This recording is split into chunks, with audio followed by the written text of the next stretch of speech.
মাননীয় সভাপতি, বহুমুখী সংকটে জর্জরিত বর্তমান বিশ্বে যুদ্ধ এবং সংঘাতের ফলে ব্যাপক ভিত্তিতে মানুষের অধিকার খর্ব হচ্ছে। বিশ্ববাসীর উদ্বেগ এবং নিন্দা সত্ত্বেও গাজায় গণহত্যা থামছে না।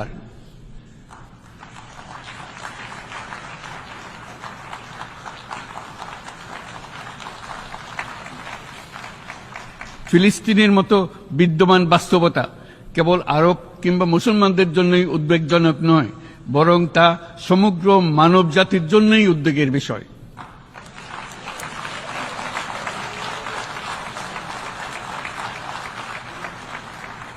একজন মানুষ হিসেবে প্রত্যেক ফিলিস্তিনির জীবন অমূল্য।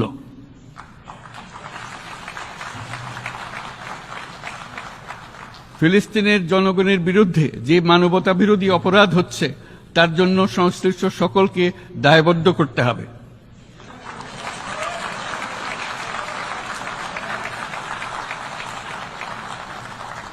ফিলিস্তিনের জনগণের উপর চলমান নৃশংসতা, বিশেষত নারী এবং শিশুদের সাথে প্রতিনিয়ত যে নিষ্ঠুরতা বিশ্ব দেখাচ্ছে, তা থেকে নিস্তারের জন্য বাংলাদেশ অনতিবিলম্বে সম্পূর্ণ যুদ্ধবিরতির আহ্বান জানাচ্ছে।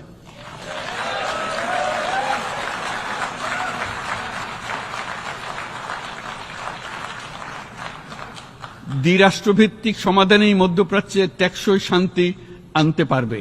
তাই জাতিসংঘ সহ আন্তর্জাতিক সম্প্রদায়ের সকলকে এর বাস্তবায়নের জন্য এখনই উদ্যোগ নিতে আহ্বান জানাচ্ছি।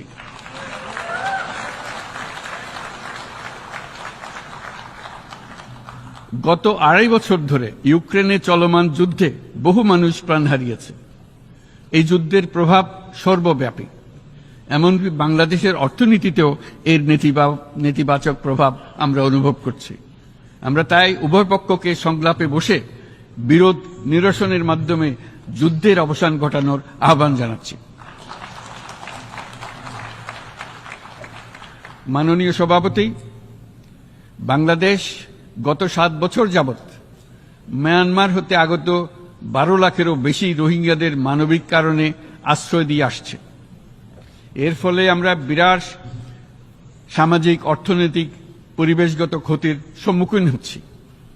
মিয়ানমারের অভ্যন্তরীণ সমস্যা থেকে সৃষ্ট এই সংকট বাংলাদেশ ও আমাদের অঞ্চলের জন্য প্রথাগত ও অপ্রথাগত উভয় ধরনের নিরাপত্তা ঝুঁকির কারণ হয়ে দাঁড়িয়েছে।